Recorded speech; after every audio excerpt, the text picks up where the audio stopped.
दर्द, गम, डर जो भी है, दर्द, गम, डर जो भी है, बस तेरे अंदर है। खुद के बनाए हुए पिंजरे से निकल कर तो देख, खुद के बनाए हुए पिंजरे से निकल कर तो देख, तू भी एक सिकंदर है, तू भी एक सिकंदर है।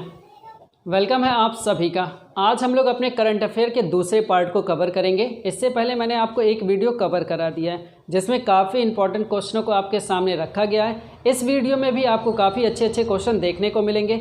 इस वीडियो से बस इतना देखा कीजिए कि जो ये घटनाएं हाल फिलहाल के दिनों में हुए थे, क्या आपको वो सारी घटनाएं पता चली, क्या आपको वो सारी बातें याद हैं, आपके क्वेश्चन के अकॉर्डिंग वो सारी बातें आपको सच में याद है। अगर याद है तो बहुत अच्छी बात है, और नहीं याद है तो मैं आपको ये सारी चीज़ें कराने वाला हूँ, उसको ज़रूर आप नोट कर लिया कीजिए।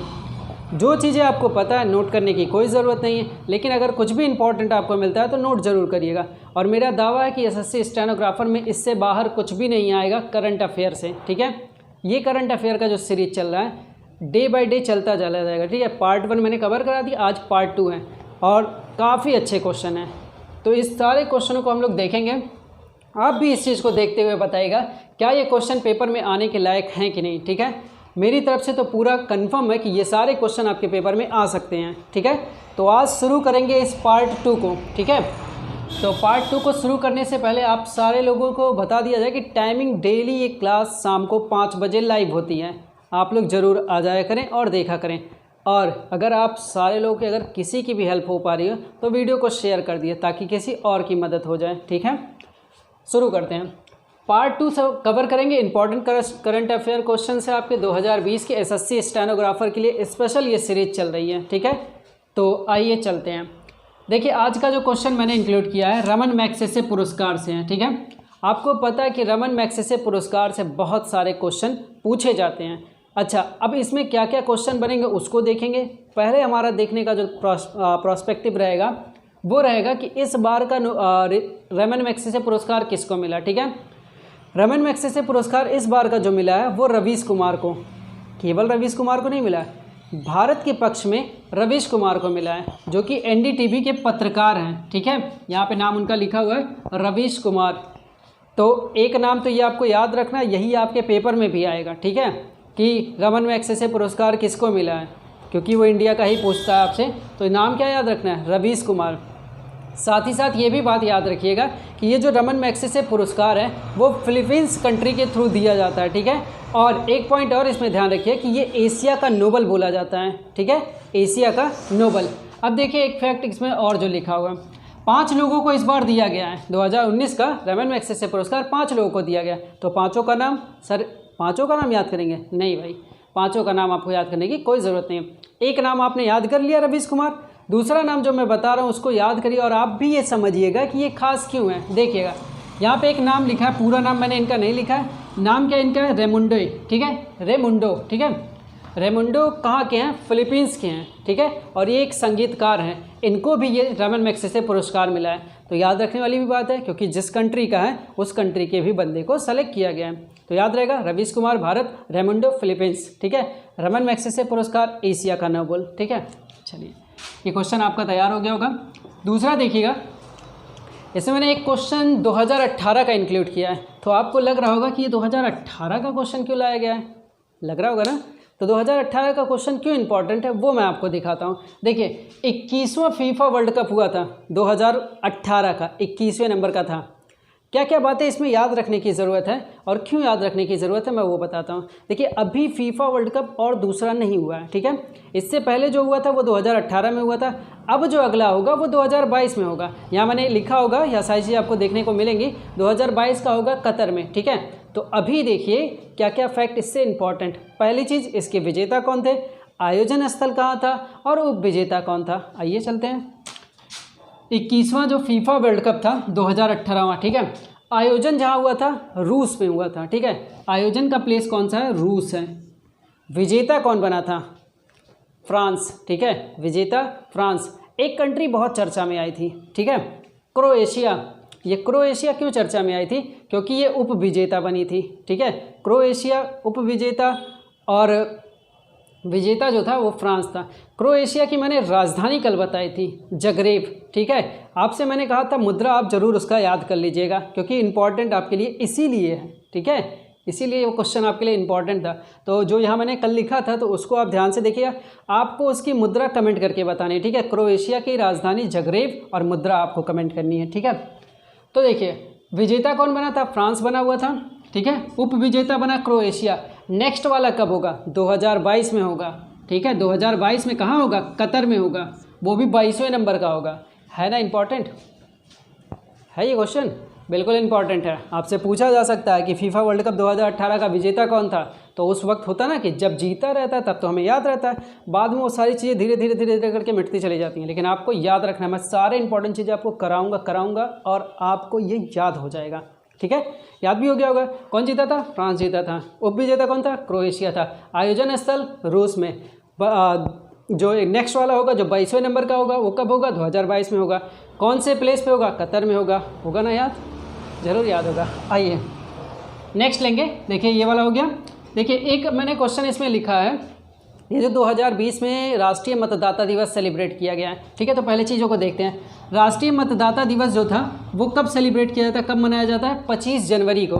ठीक है, 25 जनवरी को राष्ट्रीय मतदाता दिवस मनाया जाता है। इस बार की थीम आपको याद रखनी है। पेपर में जानते हैं क्या क्या पूछता है? पेपर में आपको कभी दिवस पूछेगा तो कभी उसकी थीम। ये दो बातें अगर आपको याद है तो क्वेश्चन आपका कहीं से गलत नहीं होगा। और 1 से 2 क्वेश्चन मैं आपको बताना चाहता हूँ कि जो 2019 का पेपर हुआ था, मेरे खुद के पर्सनल पेपर में 2 क्वेश्चन आपसे पूछे गए थे।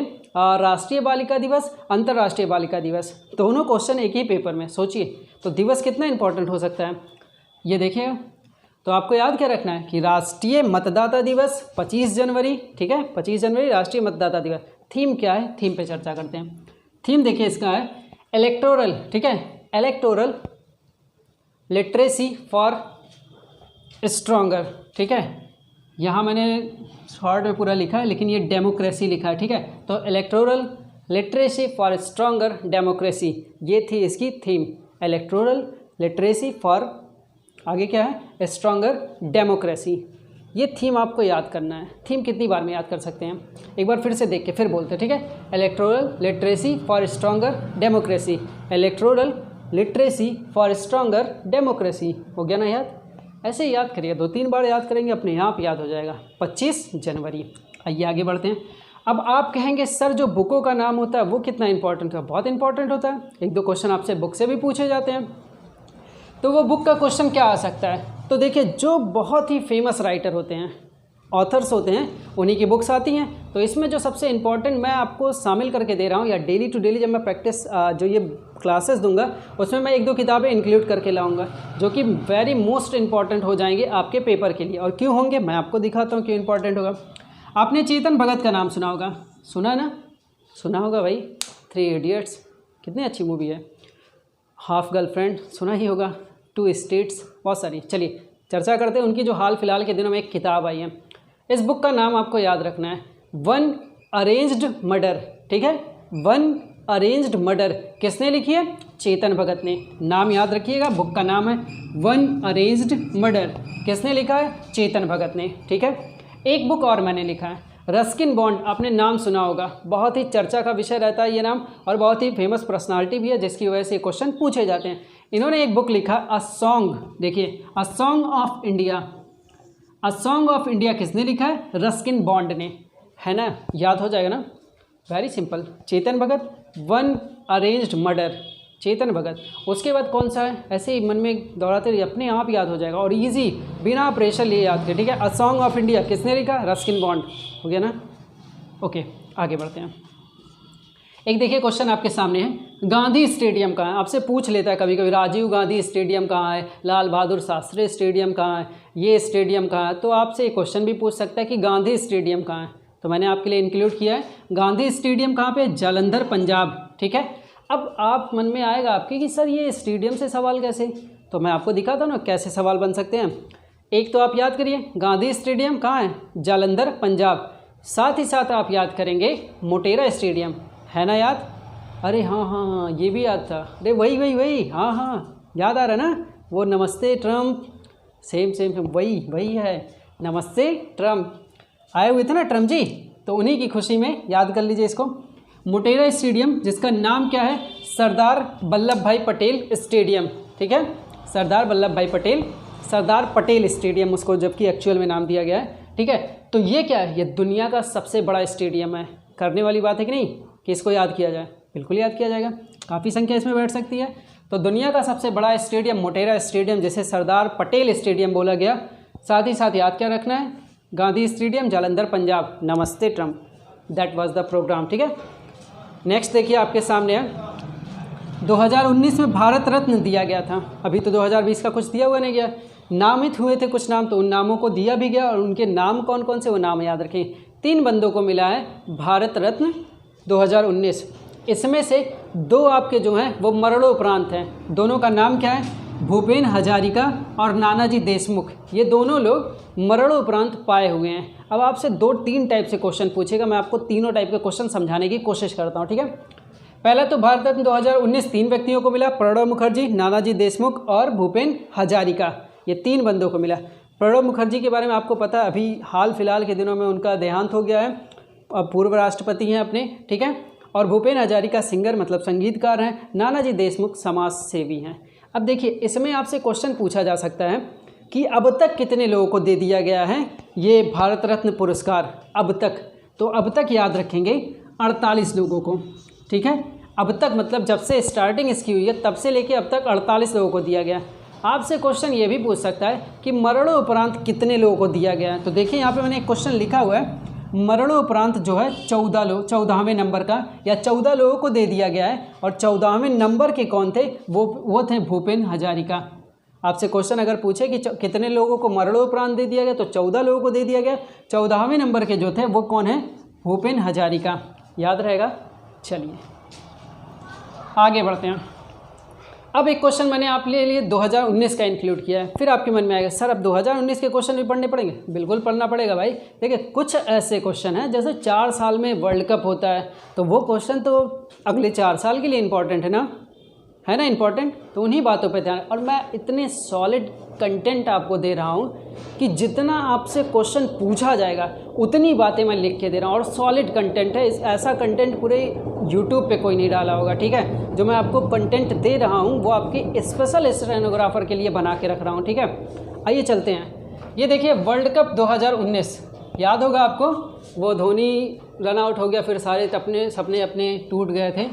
तो उससे भी रिलेटेड काफ़ी क्वेश्चन, सारे क्वेश्चनों को एक एक करके देखते हैं। देखिए पहला आपसे क्वेश्चन पूछा जा सकता है, ये जो 2019 का वर्ल्ड कप हुआ था कहाँ पे हुआ था, तो वो आपके सामने है।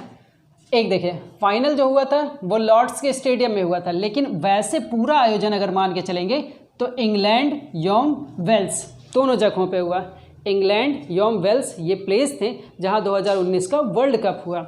आगे इसमें सुनेंगे फाइनल वाला जो मैच हुआ था, ठीक है, वो किसके बीच में हुआ था, वो इंग्लैंड और न्यूजीलैंड के बीच में हुआ था, ठीक है। इंग्लैंड और न्यूजीलैंड के बीच में हुआ था और वो प्लेस था लॉर्ड्स का स्टेडियम लंदन में, ठीक है। इसमें विजेता कौन बना था, इंग्लैंड बना हुआ था। उप विजेता कौन था, न्यूजीलैंड बना हुआ था। कुछ चीज़ें देखिए, इसकी जीत जो निर्धारित की गई थी, इससे अब क्वेश्चन पूछे जा रहे हैं बहुत अच्छे। उस क्वेश्चन को आप देखिए कैसे जीत दी गई थी कि पहले जो मैच हुआ वो टाई हो गया, मतलब कि ड्रॉ हो गया।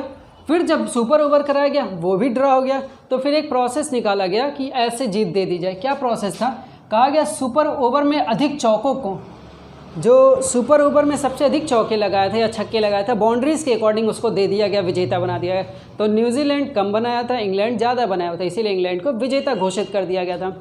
अब लेकिन जब ये बात हुई कि भैया चौकों के आधार पे दे दिया गया, तो इन लोगों ने कहा कि नाइंसाफ़ी हुई है।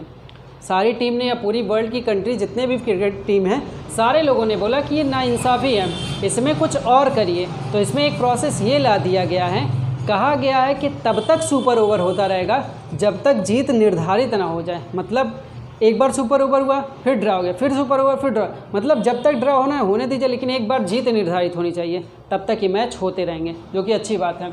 अच्छा अब इसमें देखिए रूल्स तो चेंज हो गया। अब देखिए इसमें जो सेमीफाइनल में पहुंचा था, कई कंट्रीज पहुंची थी, उसमें भारत और न्यूजीलैंड के बीच में सेमीफाइनल हुआ था। आपसे क्वेश्चन, अब आपके मन में थोड़ी सी ये बात आनी चाहिए, सर क्रिकेट से कहाँ इतना क्वेश्चन। तो मेरे भाई आप लोग जाके 2019 का पेपर पलटिए, जो क्रिकेट से क्वेश्चन पूछा हुआ आप कभी इमेजिन नहीं कर सकते कि ये कौन सा क्वेश्चन है पेपर में पूछने का। मतलब हद ही हो गया है। कैंडिडेट्स को बाहर करने का पूरी प्लानिंग थी। पूछा गया कि अक्टूबर 2018 में रोहित शर्मा और विराट कोहली के बीच में कितने रनों की शतकीय साझेदारी हो गई। हद है ना ये सब क्वेश्चनों की। तो जब ऐसे बेहुदा क्वेश्चन पूछे जा सकते हैं, फिर तो ये भैया वर्ल्ड कप है तो काम का है। ये तो याद रखना पिछले अगले 4 साल तक, मतलब कि 2023 तक इसको याद करना है। आइए, तो सेमीफाइनल हुआ था भारत और न्यूजीलैंड के बीच में। तो भारत इसमें हार गया था, ये बात आपको भली भांति पता है। हारा कितने रन से था? 18 रन से। मोस्ट इंपॉर्टेंट क्वेश्चन हो सकता है पूछा, अगर जब ये पूछ सकता है शतकीय साझेदारी कितनी हुई थी, तो ये पूछने में उसे क्या दिक्कत है? पूछ ही लेगा कितने रन से भारत सेमीफाइनल में हारा था। तो याद रखना जरूरी है ना, 18 रनों से हारा था। ठीक है, अच्छा और आगे बढ़ते हैं। देखिए सिक्सर नंबर, मतलब कि सबसे अधिक छक्के किसने लगाए थे? तो इयोन मॉर्गन ने लगाए थे। ठीक है, इयोन मॉर्गन कौन? इंग्लैंड के कैप्टन। ठीक है, इयोन मॉर्गन। अच्छा, चौके सबसे अधिक रोहित शर्मा ने लगाया था। चलिए वो सब बातें छोड़ते हैं, बहुत लंबी डिटेलिंग हो जाएगी। फिलहाल सिक्सर की संख्या जो थी इयोन मॉर्गन ने सबसे अधिक लगाई थी। वो कितनी लगाई थी? 22। और इसने रिकॉर्ड भी बनाया था। इस बंदे ने रिकॉर्ड क्या बनाया था? अफगानिस्तान के खिलाफ खेलते हुए इन्होंने एक मैच में, पर्टिकुलर मैच में 17 छक्के लगाए थे, जो कि एबी डिविलियर्स का रिकॉर्ड टूटा था उस वक्त, रोहित शर्मा का रिकॉर्ड टूटा था, क्रिस गेल का रिकॉर्ड टूटा था। इन लोगों का पुराना रिकॉर्ड है 16 छक्कों का, और इस बंदे ने 17 छक्के मार दिए, है ना रिकॉर्ड। ये क्वेश्चन आपसे पूछा जा सकता है। सबसे अधिक छक्के किसने लगाए हुए हैं अब तक के ओडीआई या वर्ल्ड कप में? तो सबसे अधिक एक पर्टिकुलर मैच में इयोन मॉर्गन ने मारे हुए हैं, इंग्लैंड के कैप्टन ने। ठीक, अब इसी में एक लास्ट लाइन आपके पास है कि नेक्स्ट वाला कब होगा और कहाँ होगा। नेक्स्ट वाला जो 23वें नंबर का वर्ल्ड कप होने वाला है, 23वें नंबर का जो वर्ल्ड कप होने वाला है वो 2023 में होगा। ठीक है, और कहाँ होगा? भारत में। ये प्लेस आप याद रखेंगे। आने वाले 4 सालों तक, जब तक एग्ज़ाम नहीं हो जाएगा कोई, मतलब जब तक ये वर्ल्ड कप हो नहीं जाएगा, तब तक ये वाला वर्ल्ड कप, साथ ही साथ नेक्स्ट कहाँ होगा, ये दोनों इंपॉर्टेंट है। ठीक है, आइए अब देखते हैं। एक आपके पास एक योजना है। ठीक है, इस योजना के बारे में देखते हैं और क्या क्वेश्चन आपसे पूछा जा सकता है। आपने सुना होगा गार्बेज कैफ़े की एक योजना चालू हुई थी, गार्बेज कैफ़े। ठीक है, आपसे क्वेश्चन देखिए, इसको याद रखना है कि गार्बेज कैफ़े की जो योजना थी वो छत्तीसगढ़ अंबिकापुर नगर, ठीक है, यहाँ पे शुरू की गई थी, छत्तीसगढ़ अंबिकापुर नगर में। इसमें कहा गया कि प्लास्टिक के बदले हम आपको भोजन देंगे। ठीक है, आप प्लास्टिक लेके आइए, हम आए, एक हाथ से आप प्लास्टिक लेके आए, एक हाथ से हम आपको भोजन देंगे। ठीक है, तो कहाँ पे गार्बेज कैफ़े वाला ये प्रोसेस शुरू किया गया? छत्तीसगढ़ में, अंबिकापुर नगर में। ठीक है, ये बात आपको याद रखना है। नेक्स्ट देखिए आपके पास है, आपने देखा होगा इधर, हाँ ये क्वेश्चन भी आपके लिए इंपॉर्टेंट है। ये जो एक समिति है संजय भूसर रेड्डी, ठीक है, भूसर रेड्डी, संजय भूसर रेड्डी समिति, इस समिति ने क्या, मतलब कि क्यों इम्पोर्टेंट है ये समिति?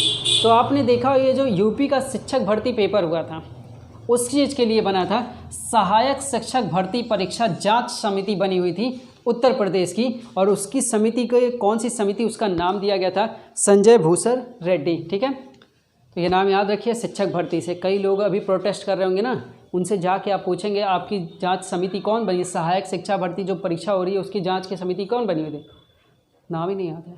तो ये थोड़ा सा जानकारी का अभाव है, जानकारी हमें पूरी रखनी चाहिए ताकि हर मामले में हम आगे आ सकें। ठीक है, चलिए फिर देखिए आपके पास एक समिति और मैंने दी हुई है। आपने देखा होगा कि नई शिक्षा नीति आई है। ठीक है, बहुत ही अच्छी नीति है, मैं तारीफ़ करता हूँ, मैंने वीडियोस भी बनाए थे पर्टिकुलर और बहुत ही तारीफ़ भी की थी इस नई शिक्षा नीति की। ठीक है, ठीक है, तो ये नई शिक्षा नीति की जो समिति बनी हुई थी या अध्यक्षता जिन्होंने की थी वो कौन थे भैया? के कस्तूरी रंगन। ये नाम आपको याद रखना है आने वाले कई दिनों तक। ठीक है, मतलब 2-3 सालों तक, या कह सकते हैं इन फ्यूचर तक ये नाम आपको याद रखना है। के कस्तूरी रंगन समिति ने नई शिक्षा नीति लाई, क्योंकि अब देखिए कब बदलाव होता है। ठीक है, हालांकि पहले इस पर इम्प्लीमेंटेशन हो और काफ़ी अच्छे से ये लागू हो, काफ़ी अच्छे से इस पर काम हो, यही बहुत है। ठीक है, और आगे बढ़ेंगे। देखिए एक युद्धाभ्यास और सैन्य अभ्यास से भी आपके क्वेश्चन पूछे जाते हैं। अच्छा, जो ये युद्धाभ्यास होता है या सैन्य अभ्यास होता है, इसमें आपसे मात्र इतना पूछा जाता है कि ये जो युद्धाभ्यास या सैन्य अभ्यास का नाम है ये किन 2 देशों के बीच में होता है, इतना ही पूछता है। हालांकि मैंने थोड़ा सा और आगे बढ़ाया हो, उसको भी आप देख लीजिए। ठीक है, देखिए संप्रीति 2020 का ये जो सैन्य अभ्यास था, इन किन 2 देशों के बीच में होता है या हुआ है, दोनों सवाल है। हुआ किसके बीच में? इंडिया और बांग्लादेश, भारत और बांग्लादेश के बीच में हुआ संप्रीति युद्धाभ्यास 2020। पर्टिकुलर अगर प्लेस पूछ लिया तो किस प्लेस पे वो याद रखिए, मेघालय के उमरोई में, मेघालय के उमरोई में संप्रीति 2020 भारत और बांग्लादेश के बीच सैन्य अभ्यास हुआ। ठीक है, ये क्वेश्चन आप याद रखेंगे, पूछा जाता है, ये बात याद रखना मेरे मित्र कि ये क्वेश्चन आपसे पूछा जाता है, हर बार पूछा जाता है। पास एक्स, ठीक है, जो पास एक्सरसाइज किया गया, ठीक है, 2020 का, वो किन दो देशों के बीच में हुआ? आपको पता है हाल फिलहाल के दिनों में चाइना, अमेरिका, भारत और कई कंट्रियों से तनाव चल रहा है। चाइना से हर कोई एंटी में पड़ा हुआ है। ठीक है, तो देखिए पास एक्स जो एक्सरसाइज की गई है ये 2020 की भारत और अमेरिका के साथ हुई है, दोनों ने एक साथ किया है हिंद महासागर में। ठीक है, ये नौसेना अभ्यास था। ठीक है, तो ये भी क्वेश्चन आप याद रखें, संप्रीति बांग्लादेश भारत और पास एक्सरसाइज भारत अमेरिका, हिंद महासागर। ठीक है, नेक्स्ट लेंगे। नेक्स्ट देखिए आपके पास क्वेश्चन है नाडा। नाडा के ब्रांड एम्बेसडर किसे बनाया गया? National anti doping agency. ठीक है, नाडा नेशनल एंटी डोपिंग एजेंसी। कौन बनाया गया? सुनील शेट्टी। ये नाम भी आप याद रखेंगे, नाडा के ब्रांड एम्बेसडर सुनील शेट्टी। एक क्वेश्चन और उसी के नीचे, भारत की लक्ष्मी पहल अभियान का योजना नहीं है, भारत की लक्ष्मी पहल का ब्रांड एम्बेसडर किसे बनाया गया? ठीक है, तो भारत की लक्ष्मी, ये दो नाम आपके पास है, दीपिका पादुकोण और पीवी सिंधु। इन दोनों को भारत की लक्ष्मी नाम के पहल से एक अभियान शुरू किया गया और इसमें इनका ब्रांड एम्बेसडर किसे बनाया गया? दीपिका पादुकोण और पीवी सिंधु, याद रखिएगा। फिर देखिए मैंने दो देशों का नाम, साथ में राजधानी, साथ में उनका कैपिटल लिया हुआ है। वियतनाम की राजधानी, सबको याद है, वियतनाम की राजधानी हनोई। ठीक है, मुद्रा यहाँ का याद रखिए, काफ़ी इंपॉर्टेंट है। इसकी राजधानी भी पेपर में पूछी जाती है, इसकी मुद्रा भी पूछी जाती है। तो वियतनाम की राजधानी हनोई है, मुद्रा क्या है? डोंग। ठीक, चिली क्यों इंपॉर्टेंट है? चिली 2-3 बार पेपर में आ चुका है। ठीक है, कई पेपर मैंने खुद दिए पर्सनली और बहुत सारे पेपर होते रहते हैं, उसमें चिली की राजधानी आपसे पूछी, मुद्रा नहीं पूछेगा चिली का, चिली की राजधानी पूछता है। ठीक है, तो चिली की राजधानी सेंटियागो। ठीक है, चिली की राजधानी क्या है? सेंटियागो। लास्ट देखिएगा इसी के नीचे, फिर इधर वाले हिस्से पे आएंगे। ये जो भारत में अब तक कितने उच्च न्यायालय हो चुके हैं, तो आपको याद रखना है 25 उच्च न्यायालय हो चुके हैं भारत में। ठीक है, 25वां जो बना है उसके बारे में आपको चर्चा करना पड़ेगा, क्योंकि इससे क्वेश्चन आपसे आ सकता है, पूछा भी गया है। 25वां जो उच्च न्यायालय बना है वो आंध्र प्रदेश में बना है, अमरावती में। ठीक है, ये 2019 में ही बना था। इसके जो पहले मुख्य न्यायाधीश थे वो जेके माहेश्वरी थे। ठीक है, जेके माहेश्वरी मुख्य न्यायाधीश, याद रखेंगे। 25वें नंबर का न्यायालय जो था वो आंध्र प्रदेश में बना, अमरावती में। ठीक है, ये बात आपको याद रखिए। 25 नंबर पूछ सकता है ना कि अब भारत में कितने उच्च न्यायालय हैं, तो आपके पास डाटा होना जरूरी है। कितना है? 25। आइए इधर वाले हिस्से को कवर करते हैं, एक एक लाइनों में कवर हो जाएगा। ठीक है, चिनूक क्या है? आपसे पूछ सकता है कि ये चिनूक क्या है, तो चिनूक आप बताएंगे कि एक हेलीकॉप्टर है जो अमेरिकी कंपनी बोइंग ने बनाया हुआ है। ठीक है, तो यहाँ पे देखिए लिखा है चिनूक क्या है? एक हेलीकॉप्टर है, अमेरिकी कंपनी बोइंग ने इसको तैयार किया है, याद रहेगा, चिनूक हेलीकॉप्टर। नेक्स्ट उसी पास है ऑपरेशन बंदर। ये किसका कोड था? किस स्ट्राइक का कोड था या किस युद्ध का कोड था? तो याद रखिए ये बालाकोट स्ट्राइक का कोड था, ऑपरेशन बंदर। ठीक है, होता क्या है ना कि समय के साथ साथ हम लोग भूल जाया करते हैं, हालांकि मेरी पूरी कोशिश रहेगी कि आपके जितने भी इंपॉर्टेंट क्वेश्चन है वो मैं आपको भूलने ना दूँ, आपका पेपर अच्छे से हो। ठीक है, तो बालाकोट स्ट्राइक का था, ऑपरेशन बंदर। अब आपसे दो चीज़ें छोटी छोटी हैं कि कौन सा देश इस मामले में आगे है। तो देखिएगा, गेहूं के उत्पादन में अगर बात करेंगे, ठीक है, तो चाइना सबसे आगे। मैंने पहले भी बोला कि चाइना हर मामले में आ गया। ठीक है, तो गेहूं के उत्पादन में चाइना आ गया। जब भारत की आप बात करेंगे तो उत्तर प्रदेश। ठीक है, जब भारत की आप बात करेंगे तो उत्तर प्रदेश गेहूं के मामले में। गन्ना आपको याद होना चाहिए, गन्ना के लिए कौन सबसे आगे है, तो आपको पता होना चाहिए ब्राज़ील। ठीक है, ब्राज़ील गन्ने के लिए आगे। और जब भारत की बात करेगा तो उत्तर प्रदेश। ठीक है, उत्तर प्रदेश हर मामले में आगे है राज्य में। ठीक है, और ऐसा नहीं है कि हर मामले में, लेकिन कुछ मामले में तो आगे है। ठीक है, गेहूं में हो गया उत्तर प्रदेश, गन्ना में होगा उत्तर प्रदेश। जब विश्व की बात हो जाएगी तो चाइना गेहूं में, गन्ना ब्राज़ील। ठीक, नेक्स्ट देखिए आपके पास पाबुक तूफान आया था, बहुत ही तगड़ा आया था। आप लोगों को याद होगा कि पाबुक तूफान, आपसे क्वेश्चन पूछा जा सकता है ये पाबुक तूफान कहाँ आया था। ठीक है, तो आपको नाम याद रखना है, थाईलैंड की खाड़ी में आया था पाबुक तूफान। ठीक है, और एक फैक्ट देखिए, डीआरडीओ के अध्यक्ष कौन है इस वक्त, तो जी सतीश रेड्डी डीआरडीओ के अध्यक्ष हैं। ये क्वेश्चन आपके लिए क्यों इंपॉर्टेंट है? पिछली बार में अगर जाके आप देखिए तो ये पूछा हुआ, यहाँ तक पूछ लिया। मैं आपको क्वेश्चन बताना चाहूँगा, पूछा गया था कि इस समय यूपीएससी के चेयरमैन कौन है, ऐसा क्वेश्चन उस वक्त पूछा गया था। मुख्य चुनाव आयुक्त कौन है, जीआई टैग ये किसको मिला है, ये दिवस कब मनाया गया, इसका थीम क्या है, ऐसा क्वेश्चन पूछा हुआ था जो मैं सब इंक्लूड कर रहा हूँ। आप इस बात का भरोसा करिएगा कि क्वेश्चन लेवल वही रहेगा और कुछ इसी में से उठा के आपसे पूछेगा। तैयार करिए, हो जाइए तैयार, होगा ज़रूर। लाइन लीजिए, एक लाइन सुन लीजिए। किस किस तरह मैं छुपाऊँ तुम्हें, किस किस तरह छुपाऊँ मैं तुम्हें, मेरी हर मुस्कान में तुम ही नज़र आते हो, मेरी हर मुस्कान में तुम ही नज़र आते हो। चलिए कहीं और मत जाइएगा, मेरी हर मुस्कान में तुम ही नज़र आते हो, मतलब कि मैं आपको पेपर बताना चाह रहा हूँ कि ये सारे क्वेश्चन आ चुके हैं और आप लोगों के लिए बहुत ही अच्छा होने वाला है, क्योंकि ये सारे क्वेश्चन आपको दिखने वाले हैं, ये मेरा दावा रहेगा और पक्का दिखने वाला है। इस बात को आप जब एग्ज़ाम देके निकलिएगा फिर बताइएगा, कमेंट ज़रूर करिएगा उस वक्त भी कि सर आपने जो बताया था कुछ नहीं आया उसमें से, ठीक है। आइए, तो डीआरडीओ के अध्यक्ष हो गए जी सतीश रेड्डी। अब आपके पास एक लाइन और मिल रही है, जुजाना कैपुतोवा, जुजाना कैपुतोवा। ये क्वेश्चन क्यों इम्पोर्टेंट है, तो किसी देश की, यहाँ देखिए, पहली महिला राष्ट्रपति बनी है स्लोवाकिया की, ठीक है। तो स्लोवाकिया की पहली महिला राष्ट्रपति कौन बनी है, जुजाना कैपुतोवा, ठीक है, जुजाना कैपुतोवा। नाम एक बार में नहीं याद होगा, याद तो करना ही पड़ेगा। हाँ देखिए, पहली महिला राष्ट्रपति बनी है स्लोवाकिया की जुजाना कोपुतोवा, जुजाना कोपुतोवा, जुजाना कोपुतोवा पहले महिला राष्ट्रपति बनी है स्लोवाकिया की, याद हो जाएगा, याद करवा के रहूँगा। आइए फिर देखिए, मैंने फिर बोला था कि जीआई टैग आपके लिए मस्ट है, तो मैं बहुत सारे जीआई टैग आपको दो दो करके याद कराऊंगा। देखिए जब मैं पढ़ता हूँ क्वेश्चन तो मैं देखता हूँ कि इकट्ठा सब दे देते हैं लिस्ट, याद नहीं हो पाता है। जब मैं एक दो करके आपको दूंगा तो आपके पास एक दिन का ड्यूरेशन 24 घंटे का टाइम बचा रहेगा, उस दौरान आप उसको एक दो बार अगर याद कर लेंगे तो वो हमेशा याद रहेगा, ठीक है। लेंगे जीआई टैग, तिरूर पान का पत्ता और मयूर गुड़ के लिए जीआई टैग दिया गया था। ये क्वेश्चन आपके लिए वेरी इंपॉर्टेंट बन जाता है कि तिरूर पान का पत्ता के लिए जीआई टैग किसको दिया गया, मयूर गुड़ के लिए जीआई टैग किसको दिया गया। तो आपके पास आंसर लिखा हुआ केरल, ठीक है, केरल को दिया गया। देखें, केरल को दिया गया मयूर गुड़ और तिरूर पान का पत्ता केरल को। उसके नीचे एक लिखा हूँ, वो भी बहुत इंपॉर्टेंट है, इरोड हल्दी। इरोड हल्दी के लिए जीआई टैग किसको दिया गया, तो तमिलनाडु को दिया गया था जीआई टैग।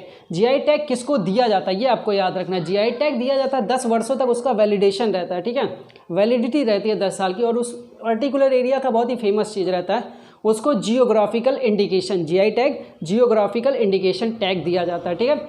क्या याद रखना है, तिरूर पान का पत्ता या फिर मयूर गुड़ के लिए जीआई टैग किसको मिला, केरल को मिला। उसके बाद इरोड हल्दी के लिए जीआई टैग किसको मिला, तमिलनाडु को मिला। तो ये दोनों फैक्ट आपको याद रखने हैं। नेक्स्ट देखिए, एक मूवी से मैंने बोला था कि मूवी के निर्देशक कुछ इंपॉर्टेंट बनेंगे और आपके सामने वो पेपर में आएगा भी, ठीक है। देखिए अंग्रेजी मीडियम, आपको पता है ये मूवी काफ़ी चर्चित भी रही है और काफ़ी अच्छी मूवी भी है, आप अगर देखे होंगे तो आपको ज़रूर अच्छा लगेगा। तो अंग्रेजी मीडियम ये जो मूवी है इसके निर्देशक कौन है, होमी अदजानिया। होमी अदजानिया अंग्रेजी मीडियम के निर्देशक हैं, बहुत ही इंपॉर्टेंट। तान्हाजी, आपको पता है कितना चर्चित विषय था इस मूवी का, ऐसे अंग्रेजी मीडियम भी आपको पता होगा। ये दोनों मूवी काफ़ी चर्चा में थे और दोनों मूवी तान्हाजी के निर्देशक आपको याद रखना है ओम राउत, ठीक है, ओम राउत। आपके पेपर में आ सकता है ये सारे क्वेश्चन, ठीक है। तो अंग्रेजी मीडियम होमी अदजानिया, ओम राउत कौन है, तान्हाजी के निर्देशक हैं, ठीक है। अब देखिए आपके पास महोत्सव से, यहाँ से भी क्वेश्चन आपसे पूछे जाते हैं। मकई महोत्सव आपसे पूछा जाएगा, मकई के लिए कौन सा राज्य महोत्सव मनाया है, और उसी में एक और है नमस्ते ओरछा महोत्सव। ये दोनों महोत्सव आपको याद करना है कि मकई महोत्सव और नमस्ते ओरछा महोत्सव किस राज्य द्वारा सेलिब्रेट किया जाता है, तो एमपी द्वारा सेलिब्रेट किया जाता है, मध्य प्रदेश। वही वाला एमपी है, जब पूछता है कहाँ से बोल रहे हैं, एमपी सर, क्या किस चीज़ के लिए सर, एमपी सर, तो वही वाला एमपी है, लेकिन ये मध्य प्रदेश वाला एमपी है, ठीक है। चलिए देखा होगा ना आप लोगों ने वीडियो, एमपी सर। आगे देखिए आपके पास है आदि महोत्सव, ठीक है। आदि महोत्सव किस राज्य द्वारा सेलिब्रेट किया गया, तो आदि महोत्सव आपको याद होना चाहिए लेह लद्दाख द्वारा, ठीक है। आदि महोत्सव लेह लद्दाख द्वारा सेलिब्रेट किया गया। काफ़ी इंपॉर्टेंट क्वेश्चन ये भी हो जाएगा, ठीक है। आइए फिर देखिए, काडला बंदरगाह का नाम बदल दिया। मैंने बोला था कि नाम जो चेंज हुए हैं उससे भी क्वेश्चन आपके बनते हैं और बहुत बार बने हुए हैं और बहुत सारे नाम बदले हैं। मैं आपको दो दो करके सारे नाम आपको लिखवाता चला जाऊंगा और आपको याद होता चला जाएगा डेली टू डेली डिस्कशन में, ठीक है। कांडला बंदरगाह का नाम बदल के दीनदयाल बंदरगाह कर दिया गया, इस नाम को याद रखना है। फिरोज शाह कोटला स्टेडियम का भी नाम बदल के अरुण जेटली स्टेडियम कर दिया गया। ये दोनों चर्चा का विषय थे और बहुत ही अच्छा क्वेश्चन है, ठीक है। तो फिरोज शाह कोटला का जो नाम बदला गया वो किसके नाम पे बदला गया? वित्त मंत्री पुराने थे, अब एक्सपायर हो चुके हैं, देहांत हो गया उनका। अरुण जेटली जी के नाम पे स्टेडियम का नाम रखा गया। काडला बंदरगाह दीनदयाल बंदरगाह, ठीक है। आगे बढ़ेंगे। रोको टोको अभियान किस राज्य ने शुरू किया था? रोको टोको मतलब किसी को रोकना और टोकना। मास्क के लिए ज़्यादा अलाउ हुआ था ये लाइन और ये ज़्यादा ही पॉपुलर भी है। कल मैं ऑटो से मैं ही जा रहा था ऐसे ही थोड़े दूर पे, तो मैं ऑटो में बैठा, मास्क वास्क लगा के ही घर से निकला था और निकलना भी चाहिए। तो ऑटो वाला बिना मास्क का घूम रहा है, चला रहा है। कब लगाता है? जब पुलिस वाला चौकी आती है तब ऐसे लगाता है। हम कहे अब क्यों लगा रहे हो? कह रहे अरे रोक लेते सब। क्या हद है यार, अपनी सेफ्टी नहीं बस पुलिस से बचने के लिए लोग लगाते हैं। खैर छोड़िए। रोको टोको अभियान किस राज्य ने शुरू किया था? मध्य प्रदेश ने शुरू किया, ठीक है। एमपी, फिर एमपी आ गया, सॉरी। चलिए लास्ट के दो हैं उनको देख लेते हैं। ईमेल का संस्थापक कौन था? ईमेल के संस्थापक का अगर नाम पूछा जाए तो शिवा अय्यादुरई, ठीक है। शिवा अय्यादुरई, ईमेल के संस्थापक शिवा अय्यादुरई। 1960 में इन्होंने इसकी खोज की और संस्थापक भी यही बने ईमेल के, ठीक है। Shiva Ayyadurai 1960। Last question, CAG controller auditor general of India, CAG कौन बना है? वेरी इंपॉर्टेंट क्वेश्चन आपसे पूछा जाएगा। वेट, ओके, थोड़ी सी प्रॉब्लम आ गई थी। CAG CAG controller auditor general, ठीक है। Controller auditor general of India बोल लीजिए या फिर कंट्रोलर एंड ऑडिटर जनरल, ठीक है। CAG ये कौन बना हुआ है इस वक्त? इस वक्त नया अपॉइंटमेंट हुआ है गिरीश चंद्र मुर्मू का, ठीक है। ये 14वें नंबर के CAG बने हुए हैं। वेरी वेरी इंपॉर्टेंट क्वेश्चन आपके लिए बन जाता है, आपके पेपर में ज़रूर ये सारे क्वेश्चन पूछे जाएंगे, ठीक है। आज की वीडियो यहीं पे स्टॉप करते हैं, ठीक है। इतना मैंने काफ़ी कुछ आज की डिटेलिंग आपको दी है और खूब अच्छे से जो आपको नहीं पता अपने कॉपी में लिखिएगा और जब आपका एग्ज़ाम हो जाएगा मैं चाहता हूँ कि आप इसी साथ में लग के याद करिएगा। ये ना आजमाइएगा कि देखा जाएगा, देखा नहीं जाएगा, देखते चलिए, देखा नहीं जाएगा, देखते चलिए, ठीक है। जो भी क्वेश्चन आपको इंपॉर्टेंट नहीं लग रहा है यहाँ पे कोई फिजूल के एक भी क्वेश्चन मैंने नहीं इंक्लूड किया। कितनी मेहनत मिल लगती है आपको पता है। 1-1.5 घंटे पहले तो इस मटेरियल को सर्च करने में जो टाइम लग जाता है वो लगा, फिर लिखने में टाइम जाता है, फिर वीडियो आपको देने में। तो एक तरीके का पूरा निचोड़ दे रहा हूँ और ये मान के चलिए अगर करंट अफेयर की दावेदारी आपके पेपर में बननी है और बनेगा ही तो ये सारे क्वेश्चन आपको पेपर में दिखेंगे, ठीक है। चलिए आज के लिए इतना ही। वीडियो कैसी लगी लाइक शेयर कमेंट करना मत भूलिएगा और प्लीज़ अगर चैनल पे नए हैं तो चैनल को सब्सक्राइब भी करिएगा और अपने दोस्तों को फॉरवर्ड भी करिएगा, ठीक है।